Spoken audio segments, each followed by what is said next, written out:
subscribe and also the like button.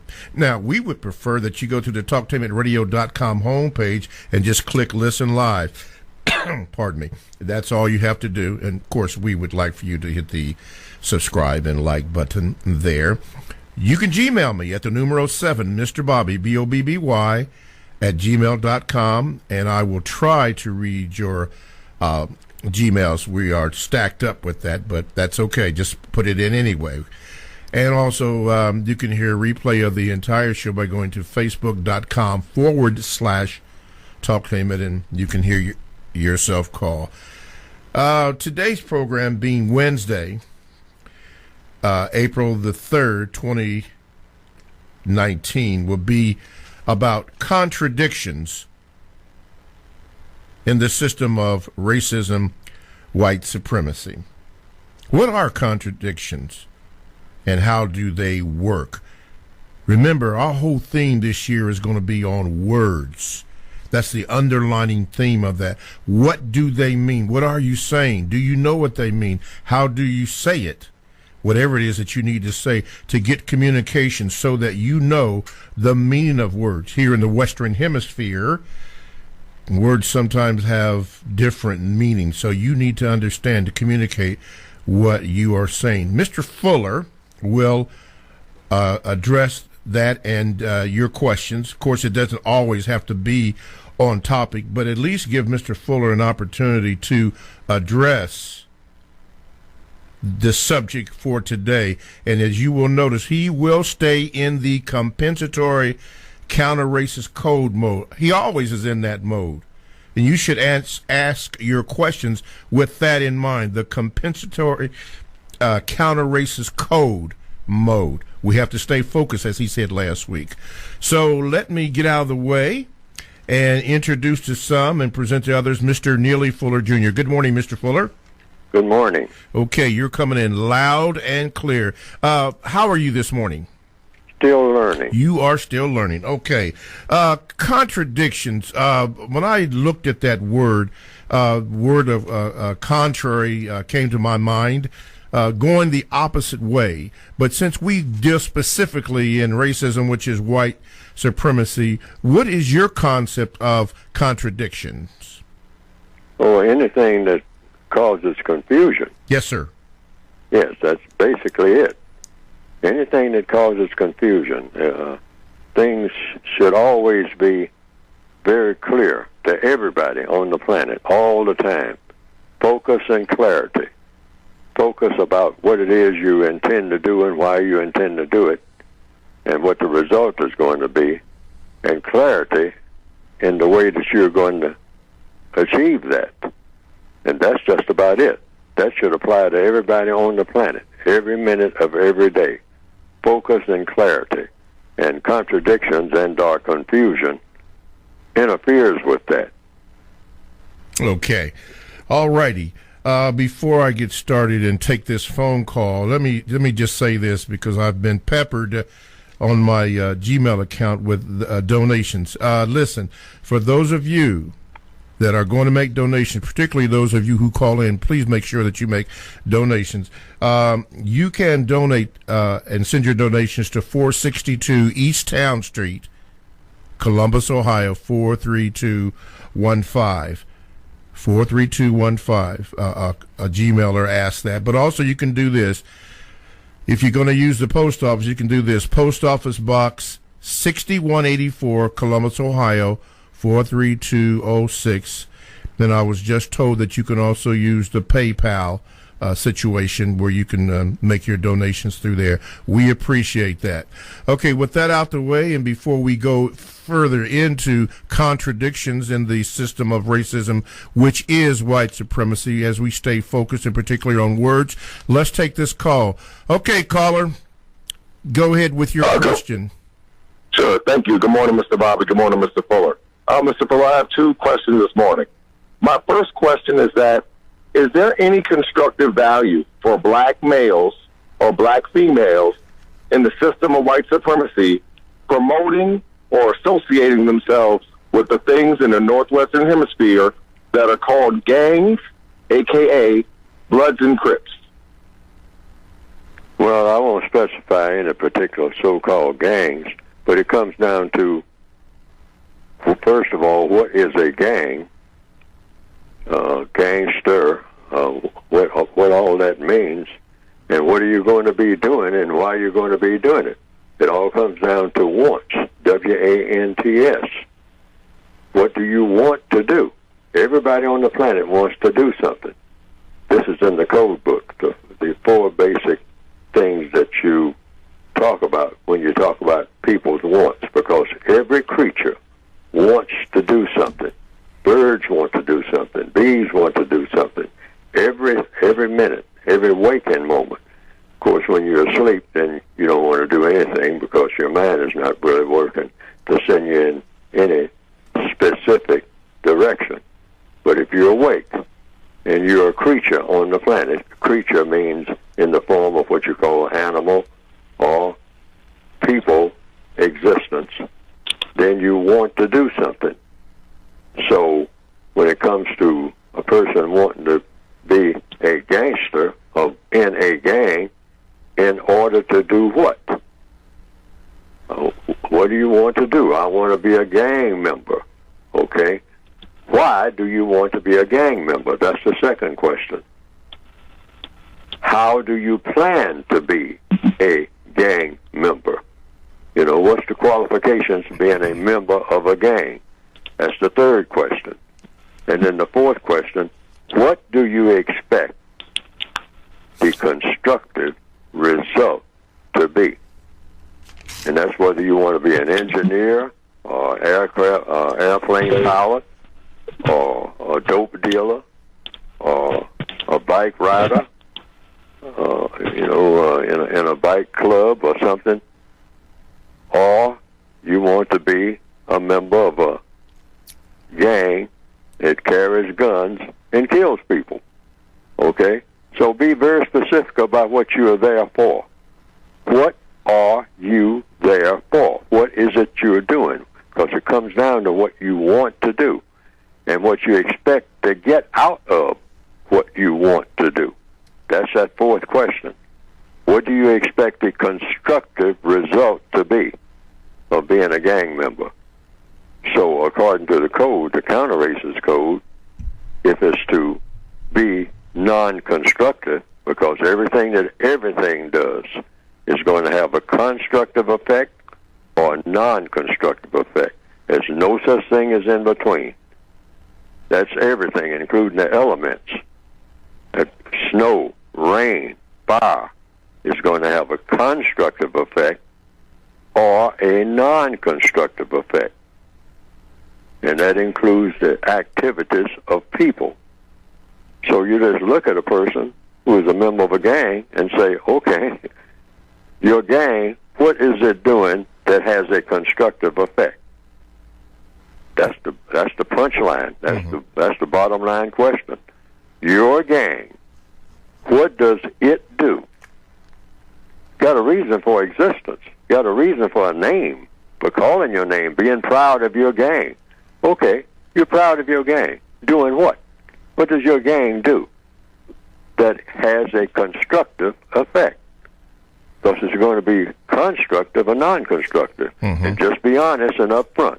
Oh, if you're going to be running around killing people for fun or glory or for money, okay, the question is that constructive? Is that constructive? Yes or no? Right. Okay. And according to the code, if the answer is no, you got no business being a member of a gang. Period. What's your second question, sir? Thank you very much, Mr. Bobby. Actually, I wanted Mr. Fuller's commentary. In the news, unfortunately, over the last couple of days, there was a young black male that will be classified as an entertainer that was killed by another black male, allegedly. But the first thing I thought of was Mr. Fuller's concept of no contact, no conflict, and I wanted Mr. Fuller to express that to black people on why we should take that stance. Would that be Nipsey Hussle you're referring to? I would say, yeah, he's an entertainer, but unfortunately there are many black males and females to where that unfortunately, that circumstance Yes. could be associated with that particular people all across the country. Okay. So I just wanted Mr. Fuller to explain the no contact, no conflict, and what is our purpose for being around other black people. Okay. Thank you for your question, Mr. Fuller. Absolutely. In fact, I just reiterated that to myself yesterday. I wrote to underline that the one most important thing that each and every black person can do at this time, when I say at this time, I mean here in April of 2019, this year, or any other year forward, as long as we're on the planet, as long as anybody's on the planet, minimize the one most important thing that each and every black person can do. Minimize all non-necessary and or non-constructive contact with all people. In other words, don't make any contact with anybody, any kind, unless you have already thought it out that this contact is going to have a constructive effect, or you just don't make it. It's got to be necessary, and it's got to be constructive. That is the greatest fault that black people have, particularly in the northwestern hemisphere. We make contact with each other. We seek contact with each other for too many reasons. In fact, for any reason, it shouldn't ever be, that is non-constructive. Okay. A so-called hanging out. And why is this? According to what I have written, going way back, as a slogan we should have in our minds all the time: no contact, no conflict. Got it. You cannot have conflict with somebody that you're not in contact with. All righty. And that includes telephone contact. Yes, sir. Okay, we're dealing with contradictions today in the system of racism, white supremacy. Wednesday, April the 3rd, 2019. And don't forget, if you can call in, you can donate. Please do that, because we need to keep the concept, the compensatory concept going. So please, ma'am, please, sir, do that. Management is not emphasizing me to do this, but we want to keep the concept going, and trust me, nothing is for free. So make sure you donate. I'll give the addresses later. Okay, 1-877-932-9766 is the number that you can call to participate in the show. Let's do this. Gmail. This is from Mr. Williams. Said this, Mr. Fuller. He said he's out of Washington, D.C. Mr. Fuller, I would like to ask you, is the daily news, and that was capitalized, on TV used as another tactic by white supremacists to spread falsehoods and or to keep the masses controlled or confused? Thank you. Oh, absolutely. Everything that the white supremacists do, and this is important to remember, if a white person is a person that believes in and practices white supremacy, which is racism, he or she does nothing that's not going to give strength to the system of white supremacy intentionally. Anything that they do intentionally and deliberately is always to make the system of white supremacy stronger.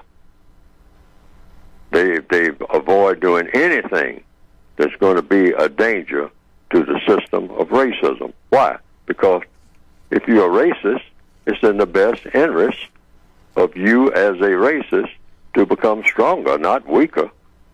So anything in any of the areas of activity, economics, you're not going to do anything in economics that's not going to make white supremacists stronger. Education, same thing. Anything that they teach, anything that they go to learn.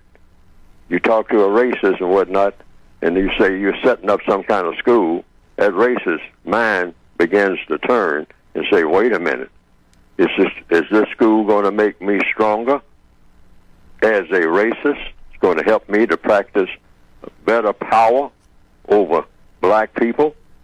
Or is it not? Is it going to weaken me? Entertainment, the third area of activity, same thing. Am I going to take part in this play? Is it going to help to make me stronger as a white supremacist? Or is it going to make me weaker and make a black person stronger in a constructive manner? I'm not going to have that. I'm not going to participate. If I'm a white supremacist, no, I'm not participating in any form of entertainment that's going to help a black person do anything of constructive value. Now, if they're going to do something in the third area of activity, entertainment, all right, that's going to be non-constructive for black people and constructive, giving me greater strength as a white supremacist, then I'll participate in that play or in that movie or in that event or in that festival or in that whatever it is, that gathering that they're going to have in the entertainment field. It's the same way in any field: education, economics, labor, law, politics, religion, sex, and war. Any one or more of the 9 areas of activity, the racist bells always go off when they look at anything that's going on. And people are always doing something. Everybody's doing something. But racists always look at everything and say, is it going to weaken black people and make them more stupid than they already are and have them doing crazy things that's very destructive to themselves and other black people? And if it's not, I don't want to have nothing to do with it. That's the white supremacist philosophy. All righty. TalkTainmentRadio.com is a 24/7, no-charge, worldwide broadcasting facility with hosts delivering on various topics such as news, lifestyle, sports, law, health, wellness, religion, and politics. Now, here's a couple or three that I will share with you. Conversation with Don Corina. Check that out. Stairway to Heaven with Claude. And also the Jazz Showcase. Yeah, we do that. All that and other programs that we have here at TalkTainmentRadio.com. All you have to do is go to the TalkTainmentRadio.com homepage, and you can click on programs, and you'll get an idea of all the shows that we have here on TalkTainmentRadio.com. And be a participant. Check out the show. Sample it, as they say in the music industry, to see if the show is of interest to you. You may like it and you may not, but how you going to know if you don't do it? So check these shows out. All you have to do, again, is go to the TalkTainmentRadio.com homepage, click on programs, and then there you have it. That is from Talktainment Radio, radio the way it should be heard. My name is Mr. Bobby. I am the co-host on the Compensatory Concept with Mr. Neely Fuller Jr., and we are dealing with, on this April the 3rd, Wednesday, April the 3rd, 2019, we're dealing with contradictions in the system of racism, white supremacy. 1-877-932-9766 is the number that you can call, or you can Gmail me at the numero 7, Mr. Bobby, BOBBY @gmail.com.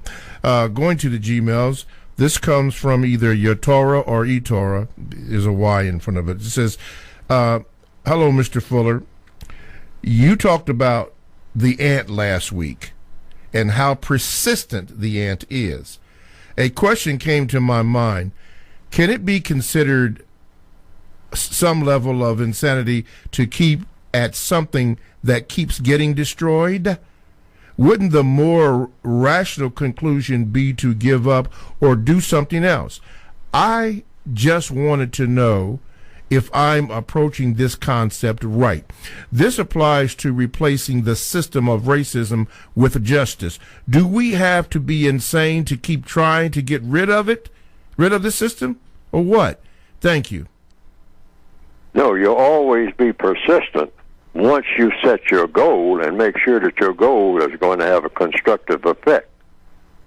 So you're not a person, no creature is supposed to be persistent in doing something that doesn't make sense.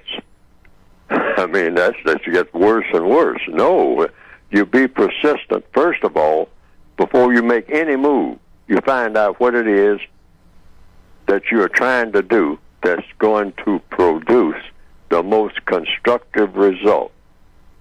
Before you make any move, you ask yourself, is this going to produce a constructive result? This thing that I'm trying to do, this thing that I'm looking forward to doing. Like we started off this conversation talking about being a gang member. Is this going to have a constructive result? Constructive result for whom? Or is it going to have a non-constructive result? Non-constructive for whom? Is anybody going to lose? Is anybody going to be mistreated in me being a gang member? Because codification, period, of any kind, should never be about mistreating anybody, period. If you're part of anything that has to do with any morsel, any small segment of mistreating somebody, that's null and void right out of the gate. I mean, that should be squashed. I mean, no mercy should be given for that. None. Zero. No consideration. No, Your Honor, no. You get what you put out. And the code covers that as far as, particularly if it includes something like killing people unjustly. I mean, I hope I'm not digressing from or distracting from what this question is all about. But I'm talking about constructive and non-constructive. Everything in the universe is going to have that effect, one or the other. There's no such thing as in between. So if you kill somebody, for instance, willfully, deliberately, and unjustly, I'm not talking about self-defense. I'm talking about just killing. It's in the code book. There's a thing called compensatory, maximum emergency compensatory solitary confinement. Say, for instance, if I kill someone deliberately and willfully and unjustly, in other words, with malintent, I intend to mistreat this person. I'm mistreating this person by killing this person. You know, if you're doing it in self-defense, that's not mistreatment.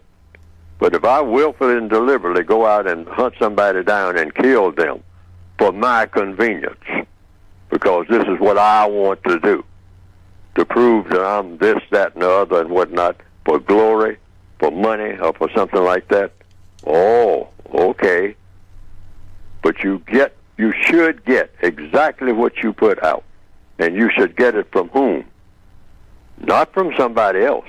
You should, according to the laws of justice, get it from whom? If I kill somebody, Neely Fuller, willfully, deliberately, unjustly, in other words, mistreatment, and I think this is funny, when I am caught, I shouldn't be killed by somebody else. You know who should do the killing? Neely Fuller. And I should be given every convenience for doing so, like being put in a solitary compensatory maximum emergency solitary confinement.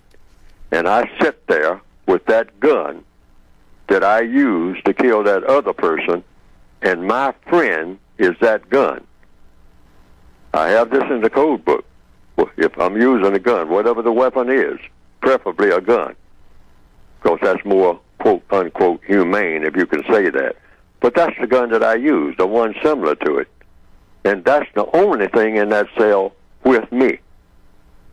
And there's no conversation, no arguing with guards, because once that door slams, it never opens until I come out, after I have done what I should do, and that is just what I did to that other person, I should do it to myself. And I don't come out of there until I do it, because I come out horizontal. And how do they know that I'm dead in there? Is because they give me one meal a day. anytime that tray doesn't come back out of that slot, you don't get no more food. So you got a choice. You can sit in there and starve to death, or you can blow your brains out like you did that other person. But that's your friend. Mm-hmm. You have proven that in that cell with you, that was your partner in business, because killing people is a business. So you go to jail with your partner. If they can find the gun that you use, that's the gun that you go in there with, and it's got one bullet in the chamber. So you better not miss yourself when you get ready to do yourself in, because you're not coming out of there until you do it. Yes. That should be universal. That should apply so that people don't go into court and arguing back and forth about all these different technicalities. Yes, sir. Once they prove that you committed what they call first-degree murder, I don't care who you are, anywhere on the planet, you know what's going to happen. Mm-hmm. You are going to be put in a situation where, or you can die of old age in there, but you don't have any music, you don't have any magazines, you don't have anything. You sit there and look at your good buddy, which is that 9mm pistol, if that's what you use. You just sit there and talk to it, cuddle it, make love to it, anything you want to do with it, because that's the only thing in that cell with you. Not a magazine, not a TV set, not nothing. And like I said, you don't come out of there until you and your buddy make a contract with each other, just like you made a contract on that person that you got rid of. There's no better concept of imprisonment for first-degree murder than that, in my opinion. And that should be universal. That should be the law all over the planet. No exceptions. Mm-hmm. Period. I mean, this foolishness of running around thinking that it's funny to kill somebody, that's got to stop. The white supremacists have glamorized this. They sure and have. That's one of the main things that black people should be saying in one voice. Oh, no. You kill somebody. Have fun. Kill yourself. All right. Ain't nothing better than that. And we're going to go to the phone lines. Caller, you're on with Mr. Fuller, and you can be heard, so fire away. Awesome. Thank you. And I just want to say thank you, Mr. Bobby. Thank you, Mr. Fuller. My life has completely changed around since being on the code. I'm much more productive and much more constructive than I used to be pre-code. So I want to just say thank you for that. And I have two questions real quick. I'm calling from Ferguson, Missouri. And we are in Ferguson, Missouri, I think more so than anywhere, we are under attack. So we have, open war has been declared on us here in Ferguson, Missouri, on black males. So is it codified to then declare counter war against those who are trying to end our lives? So then my question is, if we then, under the rules of engagement, under the banner of counter war, if we take the lives of those who are trying to take the lives of us, do we still have to then take our own lives? Good question. Mr. Fuller? Well, in order to not have the one thing that I do not want and shouldn't want, nobody should want it, is what? Confusion.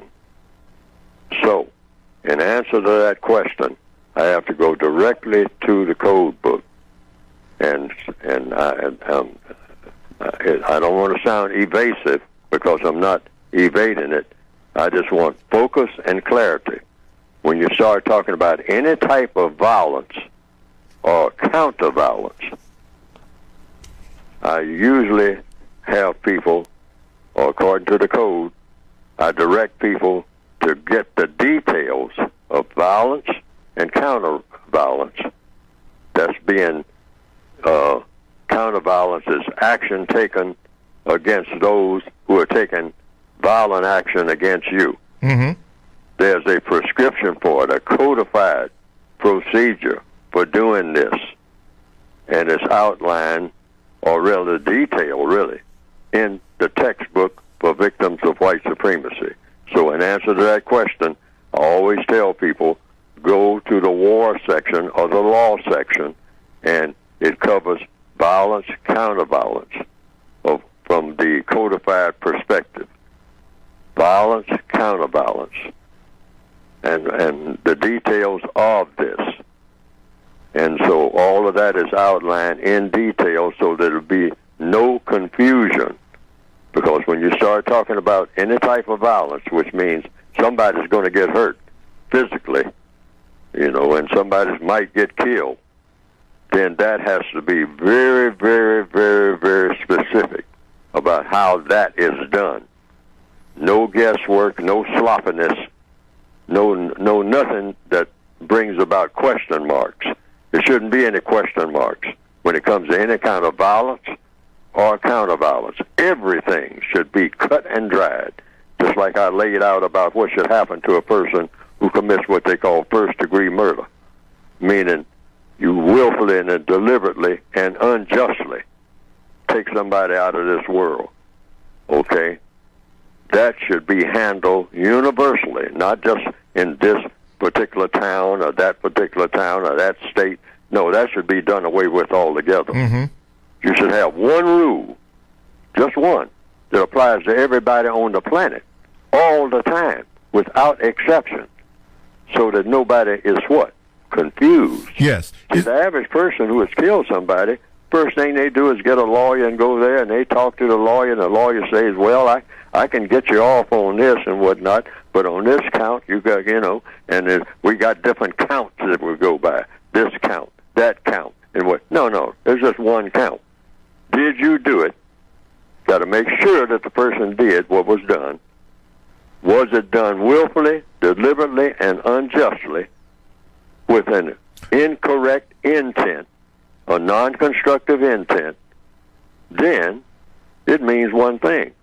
What you put out is exactly what you're going to get, and you're going to get it from the best person to give it. Mm-hmm. And that is yourself, because that's what you gave. Oh. You gave something to somebody like death, and that death should come to you. Okay. From your own hand. The next death in line is yours. Okay. Before we take his second question, Mr. Fuller, now I've turned to the section war and counter war to try to follow you, since you said it's in this section. And I'm on page 365, but is there a specific page that we turn to? Because I'm looking at page 365, and the question came up, is counter violence ever justified? And you did answer it in this book, but is there a specific page that we can go to address what the brother asked about being attacked by the racists in Ferguson, Missouri?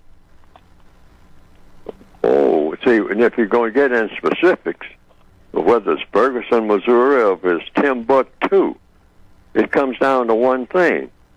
When you are facing a racist who is armed, the codified procedure is what? The 3 F's. Don't fuss, don't fight, don't flee. Now that covers that. Why? Because you're going to lose, that's why. And where's the evidence you're going to lose? Because everybody that you hear about it that tries it, that's what happens. Okay. I mean, black people should get smart about that.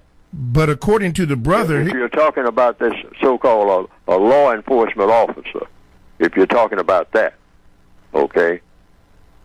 Or see, I don't know specifically what he's talking about. If he's talking about dealing with a law enforcement officer, don't fuss, don't fight, don't flee. Okay. Why? Because it doesn't work. That's why. Okay, but he said that they are being, black men in Ferguson, Missouri are being attacked. And if I'm...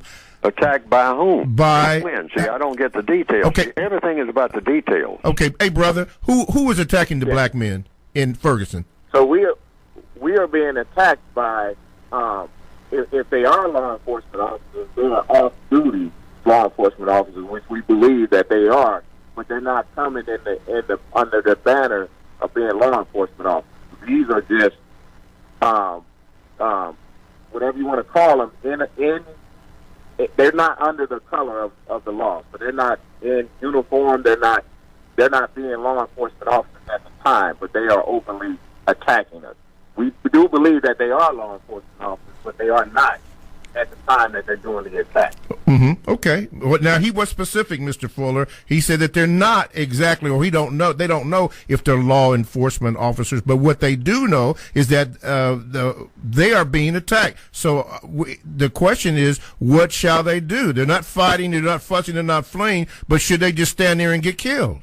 Here again, it comes down to the details, because from what he's saying right now, it looks like there's a lot of confusion.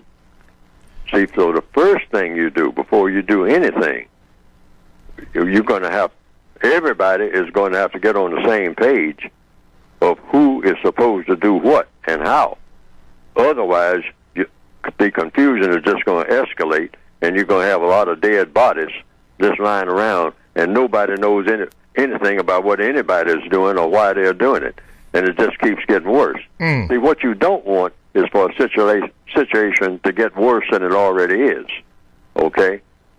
You want to eliminate whatever's going on that shouldn't be going on. Okay. So you actually, from what I'm hearing from this, it looks like it's, some type of free-for-all, Wild West type thing.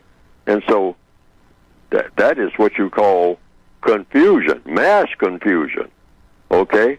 You have to get rid of the confusion first and figure out who is supposed to be doing what, so that you can always come out of it a winner.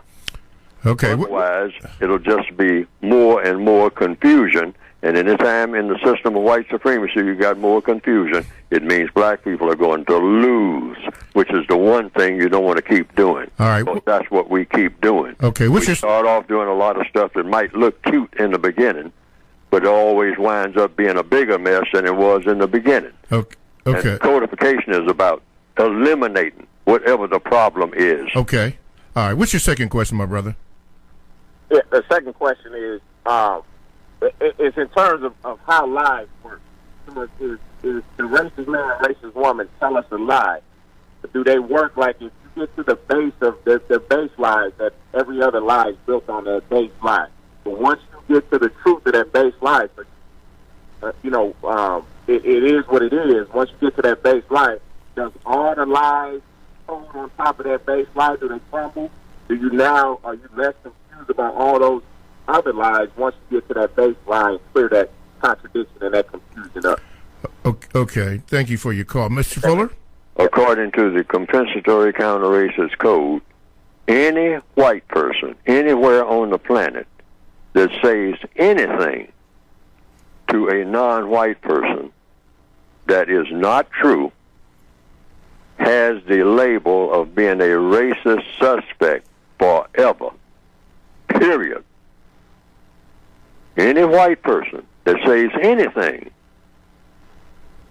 that's not true to a person who is classified as non-white is on that racist suspect list forever.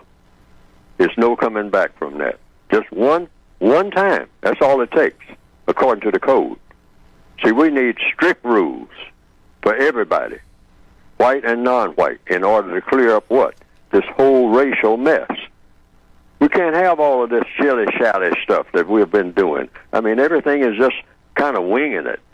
I mean, I don't care, demonstrations and whatnot. We're just winging it. We don't know who's going to do what and what the result is going to be or nothing. We should know what the result is going to be for everything dealing with racism. In every move that everybody makes, white or non-white, you know before it even happens what the result is going to be when it does happen. You already know it. Okay. That's codification. All right. And we should be just that specific. Getting back to it, to put this, summary on what we just said.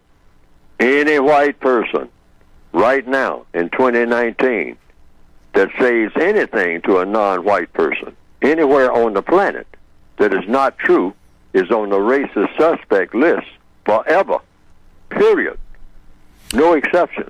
All righty. TalkTameAtRadio.com. We go where you go. Download the TalkTameAtRadio.com app to your cell or to your tablet. That's radio the way it should be heard.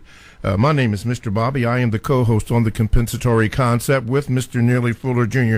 But it is at this time, and we're 5 minutes over the time limit, we had Mr. Fuller discuss his book. So for my brother in South Africa and those around the world who are listening, here's Neely Fuller discussing or talking about his book. Mr. Fuller, go ahead, please. You can get the book by going to producejustice.com. That's producejustice.com. And what will come up on the screen is a brief description of the basic textbook and an additional book called A Compensatory Counter-Racist Codified Word Guide. It tells you, the individual person, what words to look for, to ask about, what they mean when other people use them. If a person says, make America great again, for instance, you say, okay, what do you mean by make? Then what do you mean by America? What is an American? What is not an American? What qualifies a person to be an American? What does an American do that nobody else does? You might have 10 dozen questions just on that second word alone. America. See, we talk about America this and America that. Nobody gives a definition. That's got to stop. You want a definition that everybody agrees on, that everybody understands for every word that is ever used, and particularly a volatile word like America. You hear black people saying, well, America has never been good to black people. Well, and then say, I'm an African American. What are you talking about? What are you talking about? Stop and do some thinking. You're just throwing words around. And the white supremacists thrive off of this type of confusion. So the textbook is about clearing up all of this. Get the words straight first. Every word.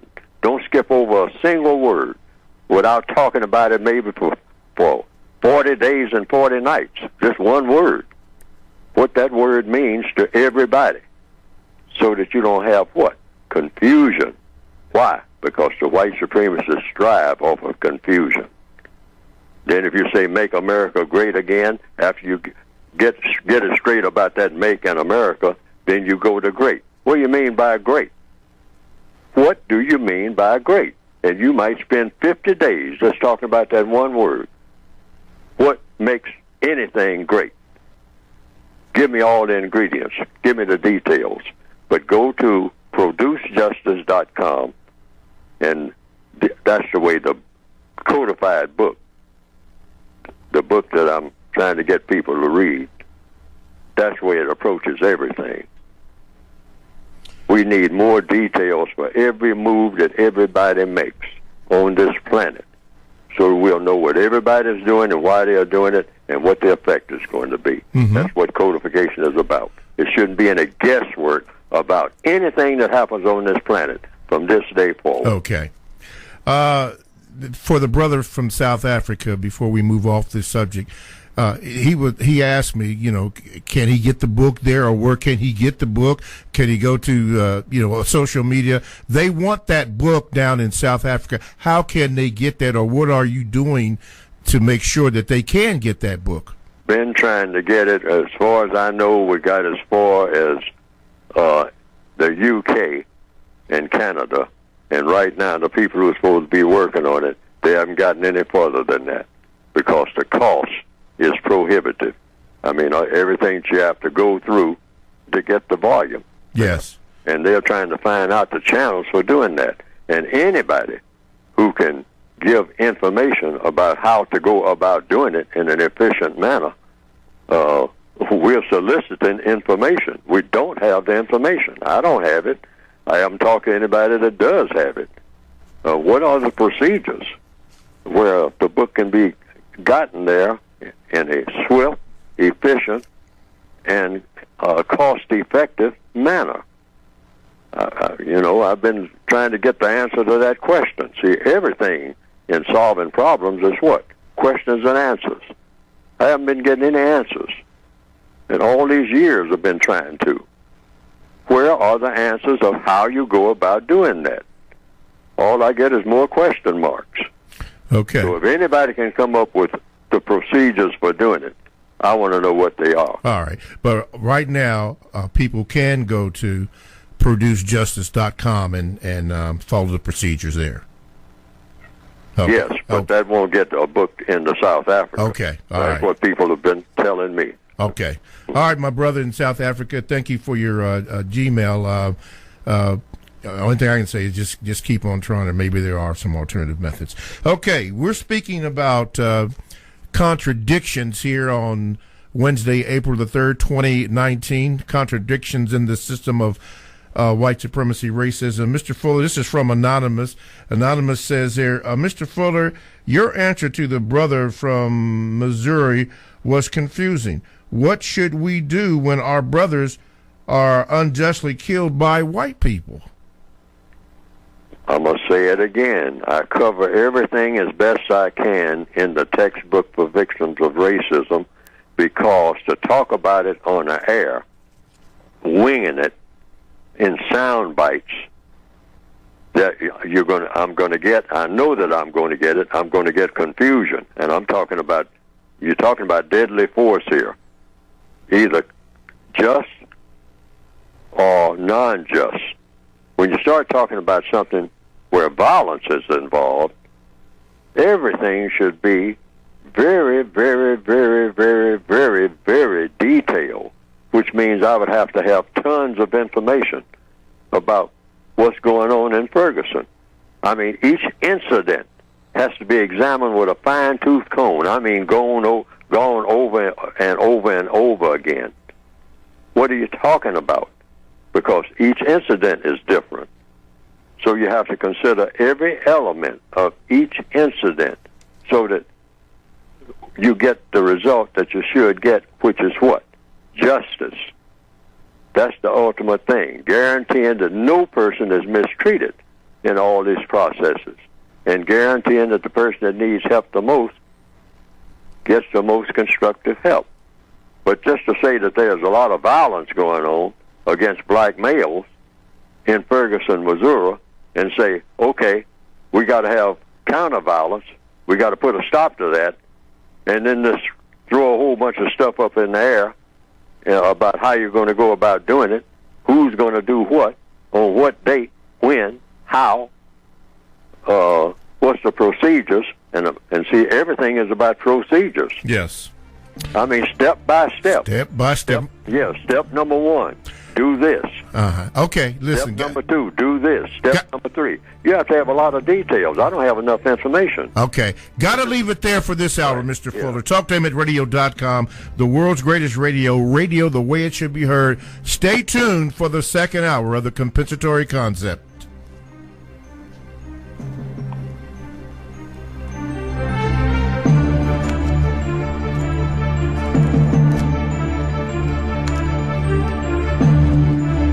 Thanks for listening to The Compensatory Concept with Mr. Neely Fuller, heard exclusively on TalkTainmentRadio.com, the world's greatest radio. The most important question in all racial matters is why.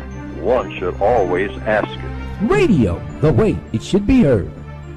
You got the power. The world's greatest radio. TalkTainmentRadio.com.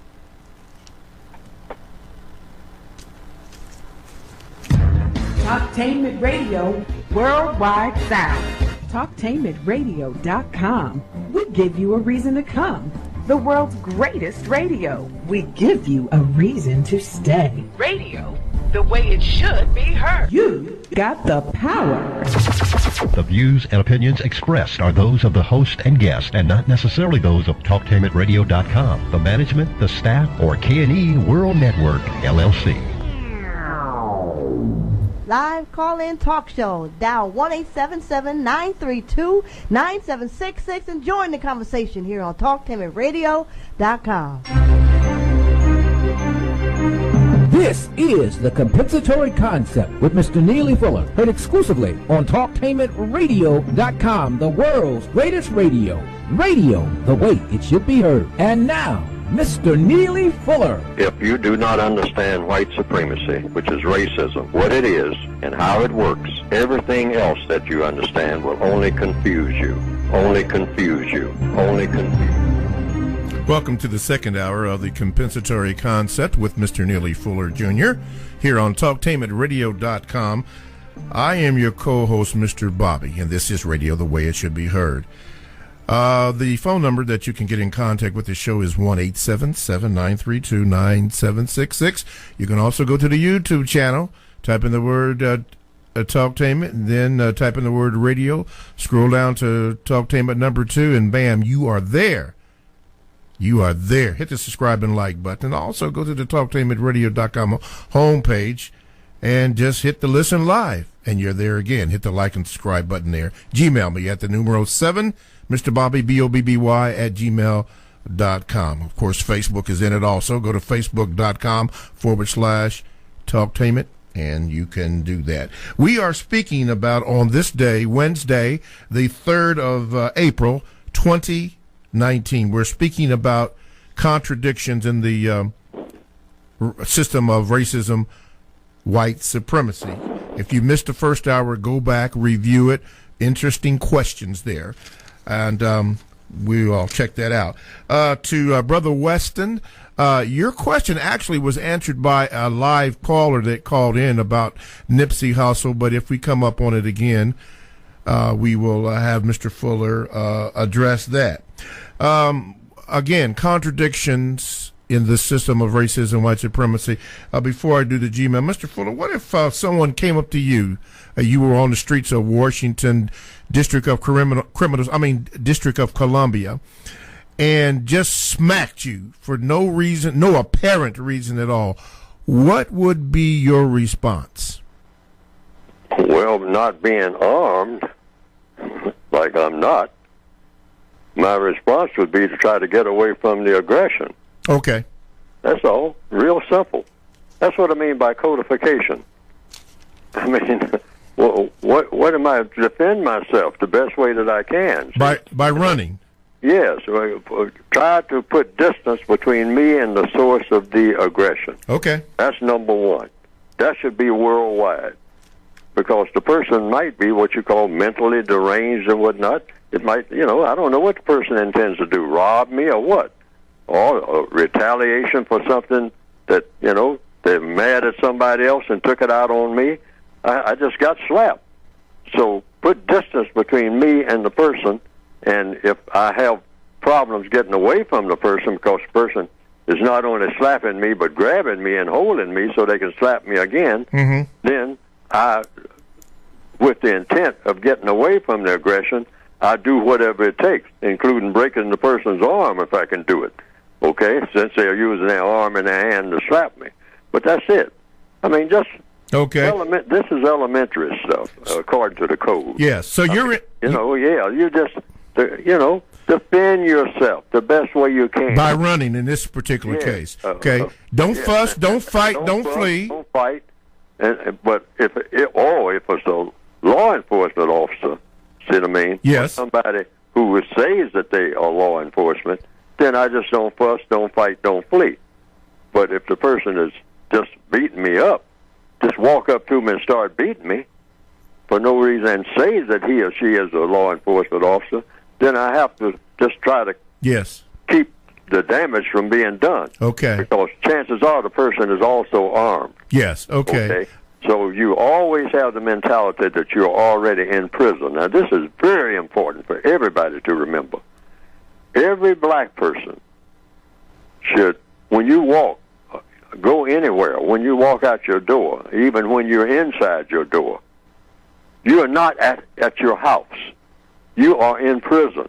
If you're inside your house, you are still in a cell. You're in a cell in the prison of white supremacy. Okay. So you don't have any safe place.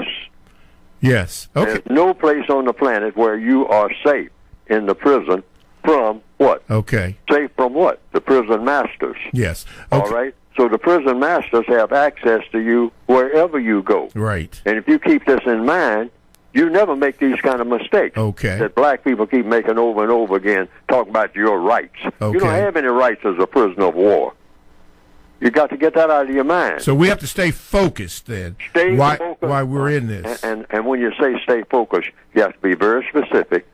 Stay focused on what? on you are a prisoner of war. You were born in captivity, and that has never stopped. Right. You were never free.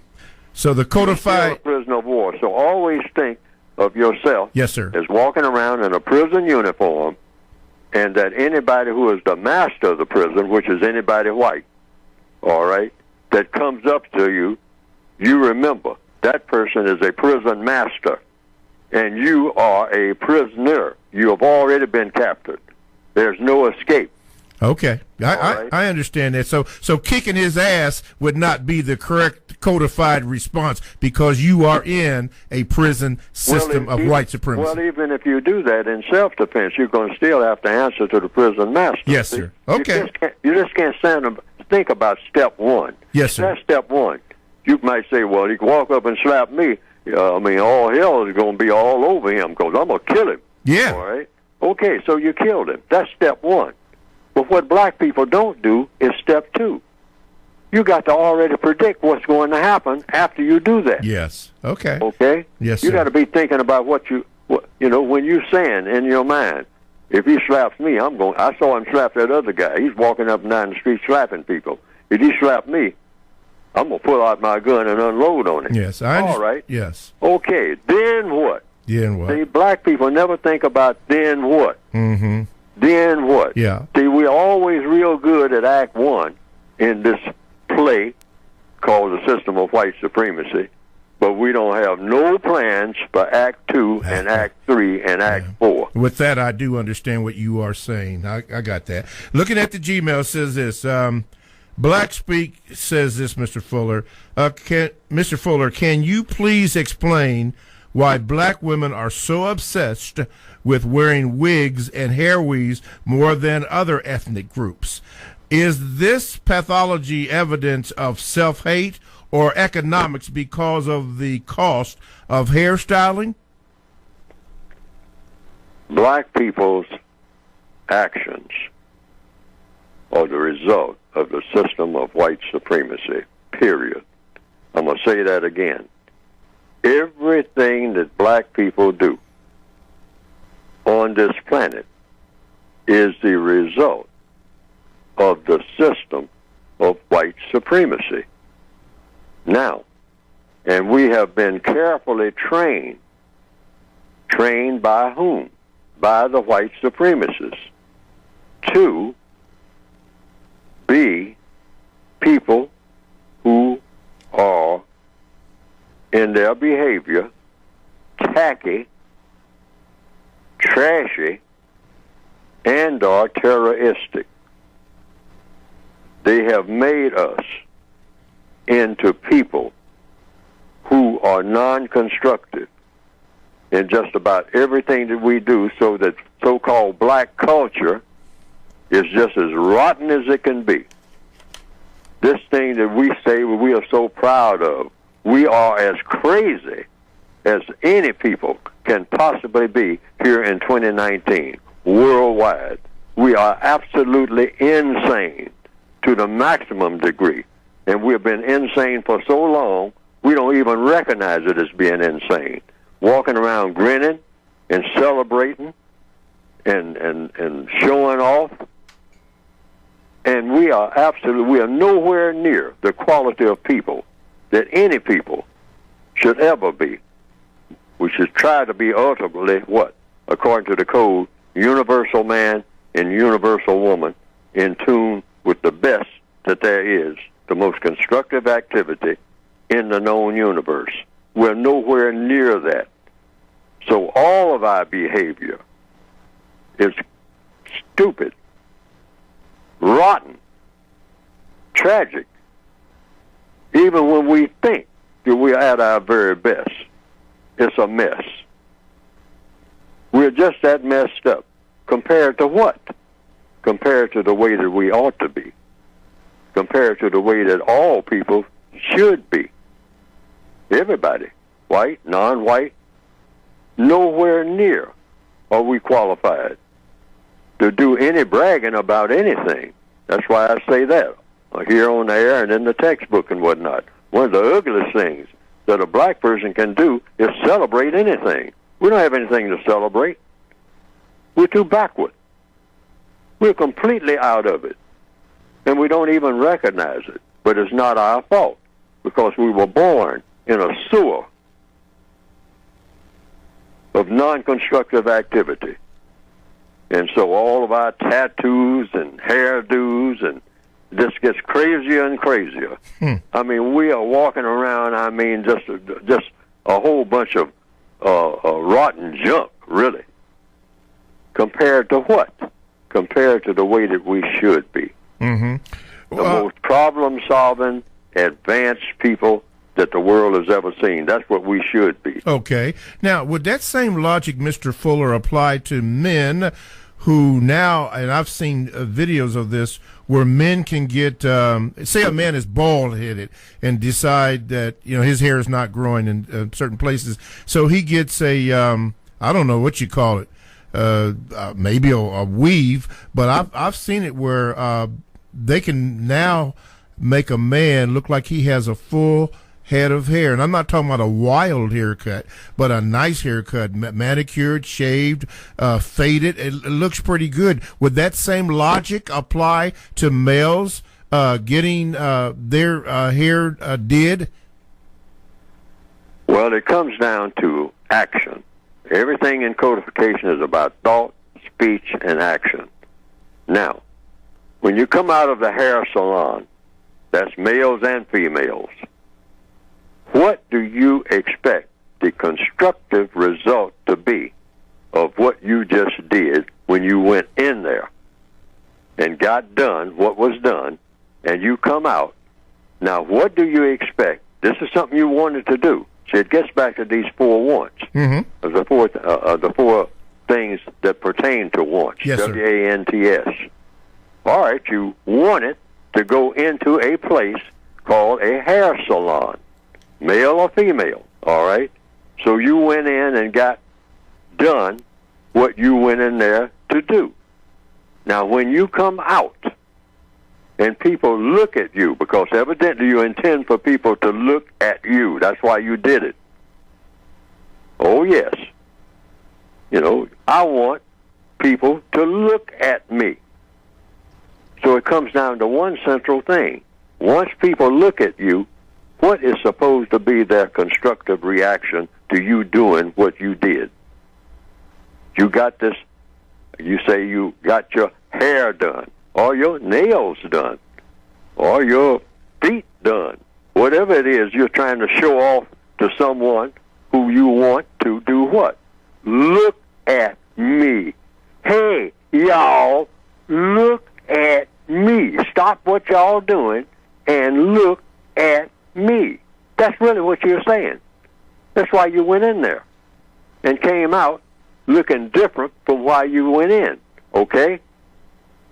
All right, see, this is pure science. Codification is about not taking no prisoners, looking at everything exactly the way that it is, and stop lying to yourself and lying to other people. No, you went in there with the intention of getting something that when you come out, you would look different from the way that you went in. Otherwise, why go in? So you came in, you came out looking different. Mm-hmm. Okay, number one, so far so good. Okay, so everybody's looking at you. Now, what do you expect the constructive result to be of all the people who stopped to take a look at this super wonder that just came out of that salon? Oh, look at that. Look at her. Look at him. Look at it. Whatever it is, whatever impression you're trying to convey, and this is real important, folks, convey to whom? Who are you doing this for? In order to attract attention, in order for what to happen as a result. Because you want something special to happen now. You didn't do all of that just for everything to just go about being the same. You want an what? Improvement over your condition. Now, who's going to provide that improvement based on how you look? That's what you should be thinking about. Okay. Talktainmentradio.com is a 24/7 no-charge worldwide broadcasting facility with hosts delivering on various topics such as news, lifestyle, sports, law, health, wellness, religion, and politics. Now, here's three that I'm going to share with you. Number one, This is Libby. Check that show out and find out what she deals with. The second show is Talking Sports Plus with Mr. Bobby. Check that out. And also Stairway to Heaven with Claude. Now, all these shows are exclusive to TalkTainmentRadio.com, and you owe it to yourself to sample these shows and give it a listen. Some you will like, some you may not like, but at least you sampled it to check them out to see what they were about. So all you have to do is go to the TalkTainmentRadio.com homepage, click on programs. A list of all the programs that we have here on Talktainment Radio will come up. Select a few and give it a listen. That's from TalkTainmentRadio.com, radio the way it should be heard. 1-877-932-9766 is the number that you can call to get in contact with today's show. Today's show, we're speaking about contradictions in the system of racism, which is white supremacy. Let's see here. Let's go to this Gmail here. This is from Alfred Manlangu from South Africa. He says, a very informative show, Mr. Fuller, that you had on Wednesdays. You always speak. You were speaking last week of the scene from The Godfather of the meeting between Michael and Mo. I saw a video clip of that particular scene on YouTube, and then he shared the link about that. Keep up the good work, Mr. Fuller. This is from Alfred from South Africa. Yeah, you always said that there's something that we could learn from these shows. Let's see. Let's go to this one. Mr. Blunt says this.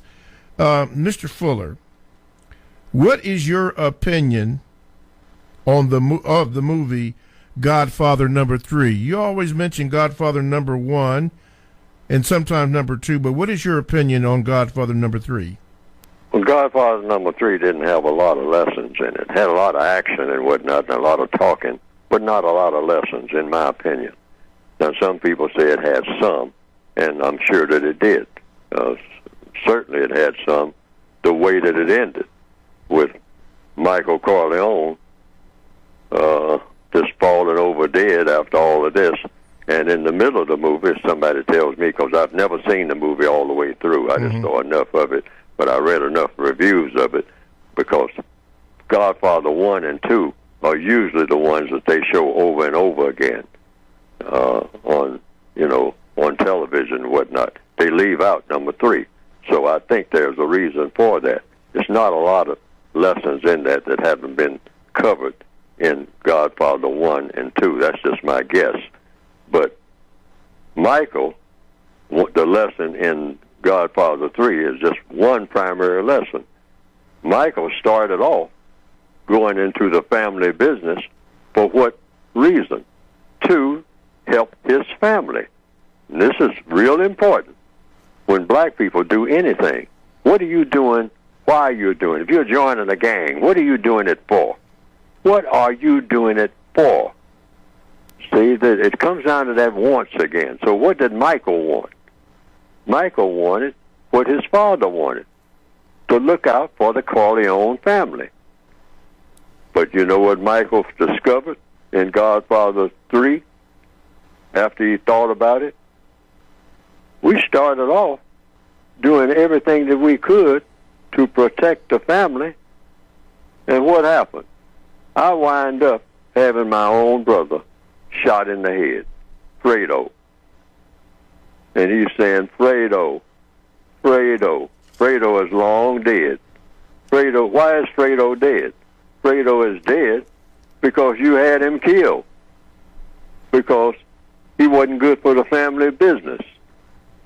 And it's sort of like a rerun of the entire Roman Empire back in the old days. If you read all about Tiberius and Germanicus, or whomever some of the names are, Lady Livia, Claudius, Nero, Caligula, Julius Caesar,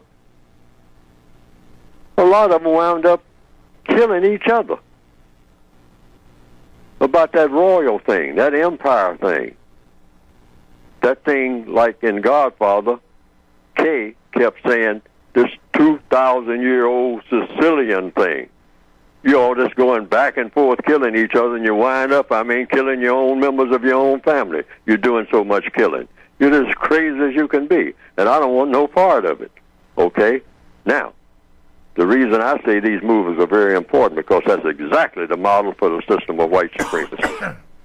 Godfather 1 and 2. Mm-hmm. And that's why I've recommended it as two of the leading movies to see. If you understand Godfather 1 and 2, you understand white supremacy because it's all about fun, glory, and material comfort, but with no ultimate constructive aim at all. And black people copy that nonsense. And that's why we're turned out to, only thing about it, we don't have the muscle and the power and all like that. We're just imitations. We're just prisoners of war imitating the prison masters. Okay. And you talking about absurd. Yes. Okay. Let's go to the phone lines. Today being April the 3rd, Wednesday. We're talking about contradictions in the system of racism, which is white supremacy. Okay, you go to the phone lines. You're on with Mr. Fuller. What is your question? Yes, Mr. Fuller, this is more of a comment. They just recently had, I guess, a music rap artist. He got killed by probably another black person. So here's the comment. I want you to comment on this. You say that we're in prison. So when the warden of the prison provides the prisoners with guns, the whole purpose of that is he knows that we have so much poison in ourselves that we're going to use those guns on each other instead of him. What would you say about that? Absolutely. That's the correct analysis. See, the warden of a prison or a white supremacist doesn't hand anywhere in the world. You see it on television. You see young black males on the back of a pickup truck, and they got what? AK-47s, and they don't have shoes on their feet. But they're running all over the place, killing people all over the village. I'm talking about all over the world. People from what we call the continent, Africa, and other places. Wherever you find people of color, you find a lot of people running around with AK-47s. That's like the standard world rifle. They got plenty of them. Plenty of them from whom? From the white supremacists, the usual suspects, that's whom. But you look down, and their clothes are rags. You go where they lay their heads at night, and there's no running water. There are no toilets. There are no washing machines. There's none of this stuff that you would think that they would have, running around with all this heavy equipment, sometimes motorized equipment. But all the people around them, including their families, when they go to visit, after they get through killing a bunch of people and get wounds themselves, and they go to heal their wounds, so they go back to the village where they came from. And it's a hut with no running water, and the people haven't had any food. Did you bring some food back with your rifle and ammunition? No, I didn't, but I got plenty of rifles and ammunition. I got bandoliers all over my shoulders and whatnot, pretty shiny bullets to kill people. To kill what people? Other people in the village across the hill, because the white supremacists say that they are my enemies. Well, now, why do you think the white supremacists gave you that AK-47? To kill your enemies. What are they getting out of it? Getting what people always get when they are conquerors, or when they do anything. Fun, glory, and material comfort. Because while you're doing all this shooting, they're grabbing all the minerals. That's what's going on. Mm-hmm. Mr. Fuller, let me ask you this. In your opinion, is it possible that the racist white supremacists killed Nipsey Hussle to make it look like black folks did it, being that we're speaking about contradictions. Because as I understand it, the information that has come my way, that he, being Nipsey Hussle, was about to have a format that the police and all the gang members and so forth were to get together to cut down or cut out the violence. So is it possible, in your opinion, being that you've been here a while and you have seen how this thing works, is it possible in a contradictory fashion that the racist white supremacists killed him? Is it possible? In the textbook for victims of white supremacy, the book that you can get by going to producejustice.com, all situations like the one you just named has one response according to the code. That's why I say we need a code, so we don't do head scratching every time something happens, because something is happening every day. We have a code that fits all situations. That's what we need. We don't have it, but we need it. And it goes like this. Many people have been harmed that should not be harmed. That's what will apply to this situation that you're talking about right now. This is the way it goes. It's in the textbook. And you go immediately to it when something like this happens. Repeatedly. You do the same thing each time. And it's 4 parts. It's 4 statements. Many people have been harmed who should not be harmed. That's statement 1. Number 2, many people are to blame. Number 3, the people who are most to blame are hiding in plain sight. Number 4, the people who are most to blame are all white supremacists. In other words, that person that you named, what was his name? Nipsey Hussle. Yes. And he's classified as what? Black. Yes. Correct? Yes. In the system of white supremacy, the white supremacists are to blame for his death automatically. Why? Because it's on their watch. It's under their jurisdiction. They're the most powerful people in the world. Anything that happens to a non-white person that should not happen is their fault. Why? Because they're in charge. That's the logic, and that's the truth. And you stick with that. That's absolute rock-bottom code, top to bottom, anytime. Not just this incident, all the incidents. Okay. Why? We're in their prison Okay. camp. Hold it right there, Mr. Prison Fuller. masters are always responsible. Okay. Like the captain of a ship. Hold it right there, Fuller. You left off by saying the prison masters are in control in this particular system. You want to go ahead and finish that point? Well, it's not just in one situation. Prison masters are in control of the prison. And the whole world has been made a prison for people who wear the prison uniform, which is a black skin. That's automatic. You're born in prison. That's why it takes us a long time to recognize that we're in prison. We were born in a prison. So when you're born in prison, it's like a fish being born in water. A fish doesn't know anything but the water. It's only when they're out of the water they realize they were in the water.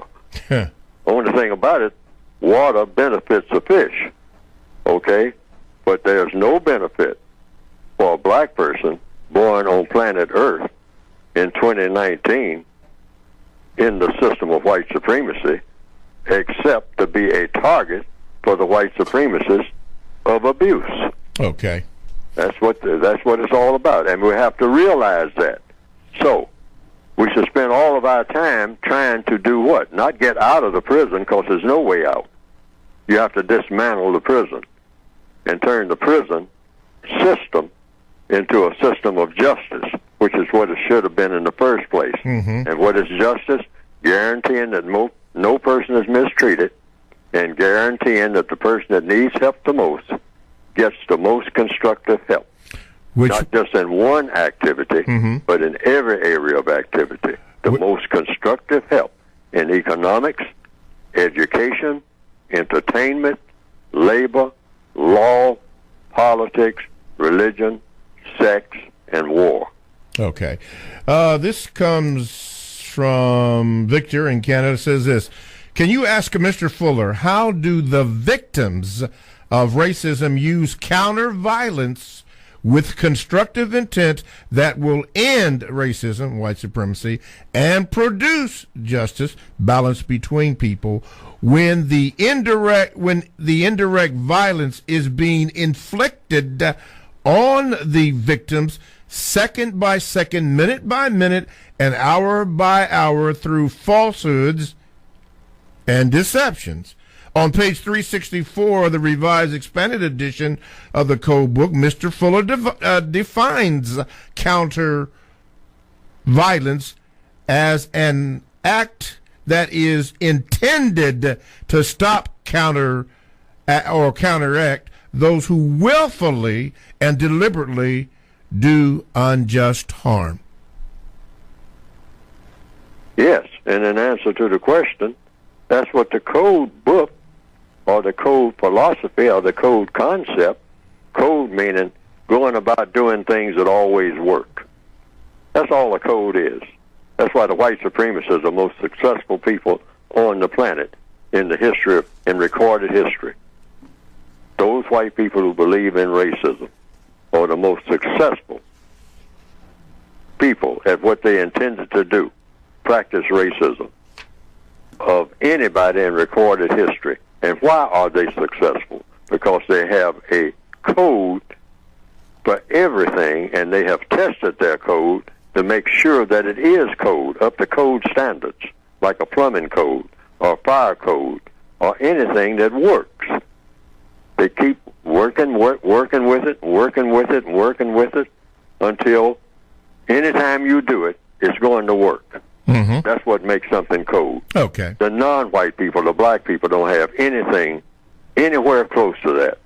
We just run down the road screaming and yelling and turning around in circles and turning flips and whatnot and hope that everything all works out. Okay. Rather than sit down and methodically come up with a code that says, I'm going to do number 1 and number 2 and number 6 and number 8.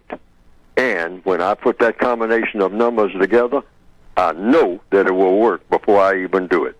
All righty. Before I tell you what, I'm going to take the phone call and then we'll get to your book. All right, caller, you are now on with Mr. Fuller. What is your question? Hi, good morning. Mr. Fuller, other people have already asked you about the entertainer Nipsey Hussle. I just wanted to ask you a question about gun violence in the black community. After he died a few days ago, there were a lot of talks and debates and arguments about gun violence, how to stop it, and things like that. A lot of people kept saying the same old, like, we need to get together and put the guns down and just a bunch of stuff. And I wanted to ask you, does the code say anything about stopping gun violence, or do you have any solutions to put the guns down and stop the killings? It's not going to stop. Yes, the answer is it's not going to stop until we turn our attention toward replacing the system of white supremacy with the system of justice. That's a guarantee. It's going to go on forever. Look forward to it. Raise your sons and daughters, or the people that you call that, to just have to face that, generation after generation, forever, forever and ever and ever. As long as this system is in place, the system of white supremacy, it's going to continue to happen. I don't care how many demonstrations you have. You have to actually dismantle the entire system. It's a culture. Racism is a total culture that demands that this type of thing happens. It's not going to stop. I don't care what kind of court system they set up or whatnot. It's going to continue. Those babies that the average black female are carrying in their wombs, look forward to them in the northwestern hemisphere if you're around a whole bunch of black people, particularly if you're around a whole bunch of black people and some white people, look for them about the time they're 18, 19 years old. If it's a black male, look for him to be very, very, very, very, very, very dead. Look forward to it while you're carrying him.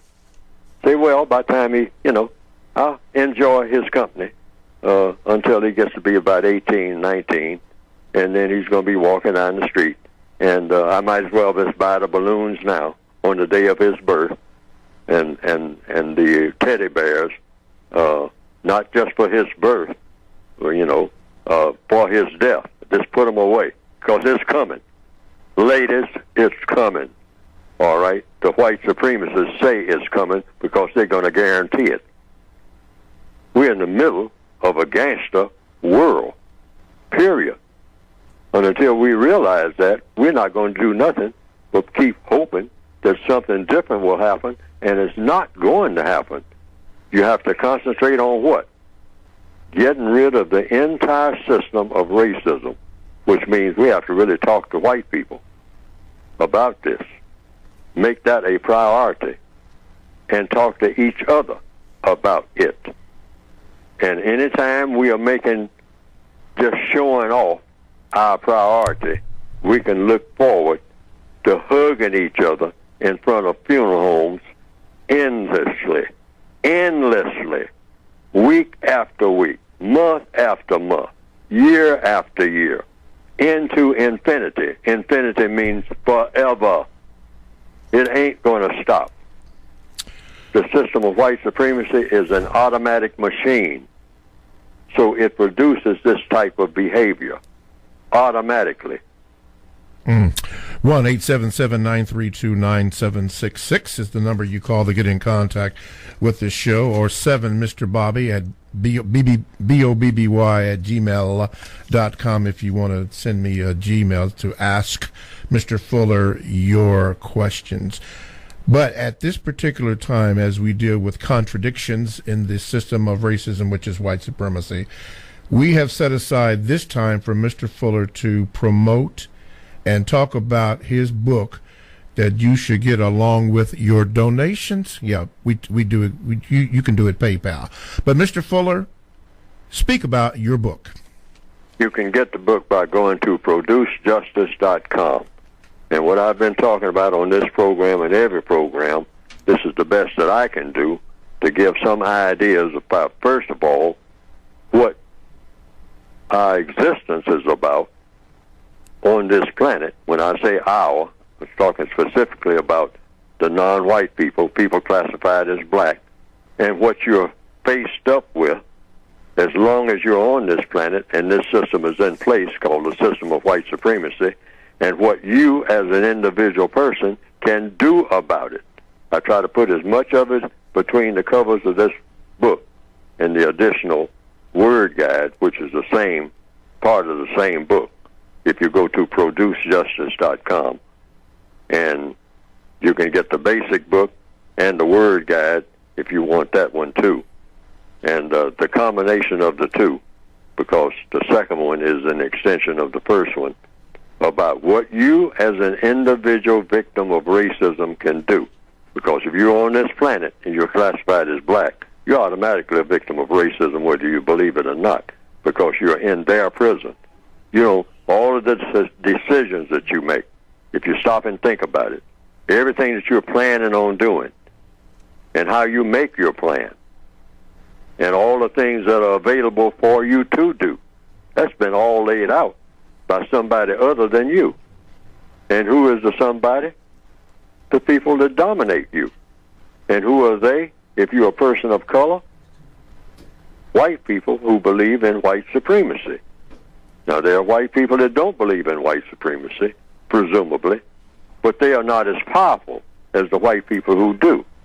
So the most powerful people on the planet are those white people who believe in dominating and mistreating people based on color. It's just unfortunate that it's that way. So this book is designed and addressed to you as an individual victim of this system of white supremacy, and what you, on a daily basis, can do your little bit. Hopefully it'll be enough people, because I've always said it's going to take everybody in the world just about who is black to be a part of this in order for it to work. Because the white supremacists, if they see any weakness in the opposition, they know how to exploit that weakness so that it spreads and destroys the whole effort of replacing their system with the system that should dominate people's behavior all over the world in the first place, and that's a system of justice and correctness. And then we'd have peace, presumably. Yes, sir. But you can go to the website producejustice.com in order to get the textbook that will help you as an individual, presumably, to think, speak, and act effectively every day to do your part. Okay. That's the real TSA. Think, speak, and act. Okay. This is Wednesday, April the 3rd, 2019. The subject today is contradiction in the system of racism, which is white supremacy. Use PayPal, by the way. You can do that. Let's go to the phone lines. Caller, you are now on with Mr. Fuller. What is your question? Good morning. Is that me? That would be you. Okay, thank you very much, Mr. Bobby. Mr. Fuller, I want to thank you so very much for continuing to persist with helping us with this, with the concept of the code. What I would like for you to just address, and maybe you did because I did come in late, is about this contradiction in the system being a matter of perception of what they are making us think. And if I just may build just a little bit of thought on what I'm saying, it's the perception, and it's like when I'm looking at what I'm looking at, I don't even know what I'm looking at anymore. Yes. When I'm looking at this, for example, in the area of the homosexuals, they give the perception that all, white people and black people are all in this together, okay? But in my neighborhood that used to be an all so-called black neighborhood, now there are lots of white people here, but I'm seeing white ladies, white men pushing baby carriages with babies and maybe even a dog, attached. But I'm seeing more black men holding hands or whatever with each other, but it's a perception. I think that what's happening is that the black people are thinking that they got to catch up with white people. They got to catch up with white people, but white people have already, white people, racist man, racist woman, have moved to a new dynamic, and they are still breeding, and they're still having these relationships over here in ghetto Southeast. So I'd like you to talk about this perception in terms of the contradictions or in every area if you can. Thank you very much. Okay, thank you for your call. Mr. Fuller, perceptions of the contradiction. I'm going to say it again. Deceit and violence, all right? When the white supremacists have to fool their victims, that's the easiest way to control anybody, is for you to be able to train them in such a way that they think that they are doing something that's helping themselves when they are doing something that's really helping you and destroying you while you help them. Now, it's a perfect situation for an aggressor, and they have worked out a code that does that. That's why they are making it. The lady just called in, and she said they are scrambling all the sexualities of non-white people everywhere in the world that they possibly can, they're burning midnight oil trying to come up with new ideas about how to do that. Hey, confuse them sexually and you got them forever, because they understand that. That's a universal principle. If you confuse an animal sexually, an elephant sexually, you don't have to confuse them about nothing else, because that's maximum confusion. Mm-hmm. All right? Where the male elephant doesn't know what it is, and the female. I mean, there's a little bit of everything and not much of nothing. Okay? That's where they're taking black people all over the planet, non-white people in Thailand and everywhere else, wholesale as best they possibly. I mean, by the truckload. And they are rewarding you. If you show any signs of going in that direction, you will be rewarded, because they know what influences people. Yes. You know, hey, I'll give you a better position, a better job. You want a job, you go to the head of the line. If you will help in the scramble sexuality among non-white people. Now, that's just one thing, but they're doing this in every area of activity. Economics, confuse them. Make them think that they're making a whole lot of money when they're really not. You'll be making it. And the money, if they do go through their hands, is going to be recycled. All these multimillionaire black people that you see, the white supremacists already got it set up. Hey, they're just going to make a long sweeping circle, and they're going to get a nice ride now. Yeah. All right? But that circle is going to come. It's going to be a circle. They're not going in a straight line. Absolutely. All right? All of that they have, that they claim is theirs, in the end, it's going to come right back to me. Right back. It's going to boomerang. See, but black people don't know this. Yeah. I'm talking about all over the world. I'm talking about black people that probably in the future will have billions and billions of dollars. Okay. And whatnot. Let me get this. And they ain't holding on to nothing and passing it on in a constructive manner. Okay. Let me get this last call in, Mr. Fuller. Go ahead, caller. You're going to be our last one for today. Go ahead, caller. Good morning. Mr. Fuller, will you provide your perspective on the issue of black males and some black females who are part of what they say are supposed to be Pan-African or religious organizations that are supposed to be set up for the purpose of assisting black people in their fight against racism. But the issue is, all too often they're arguing and fussing among themselves and putting each other down and trying to assert that they're smarter than each other. Will you provide your perspective on that and why it's important that they don't do that, please, sir? Well, the white supremacists teach black people to do what?